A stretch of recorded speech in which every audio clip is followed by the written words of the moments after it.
जगातील सर्वात श्रीमंत माणसांच्या यादीत कदाचित त्यांचं नाव नसेल, पण भारतीयांच्या मनात ते नंबर 1 वर आहे. पण कधी विचार केलाय का की एका बिझनेसमनवर लोक एवढं प्रेम का करतात? यामागे आहे एक खास सायकोलॉजी. 2008च्या 26/11 हल्ल्यानंतर रतन टाटा केवळ आपल्या हॉटेल बाहेर उभे राहिले नाही, तर त्यांनी प्रत्येक कर्मचाऱ्याच्या घराला स्वतः भेट दिली. जेव्हा एखादा लीडर टीमला कुटुंबासारखं वागवतो, तेव्हा तो बॉस नाही तर आयकॉन बनतो. रतन टाटांचा अपमान झाला जेव्हा फोर्ड कंपनीने त्यांना हिणवलं, पण त्यांनी तिथे वाद घातला नाही. त्यांनी शांतपणे काम केलं आणि 9 वर्षांनी त्याच फोर्डची जॅग्वार आणि लँड रोवर विकत घेतली.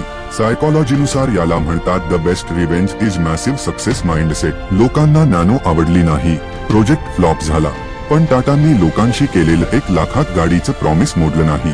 यशस्वी व्हायचं असेल तर अग्रेसिव्ह नाही तर हंबल राहायला शिका. तुमचा सर्वात आवडता टाटा प्रॉडक्ट कोणता?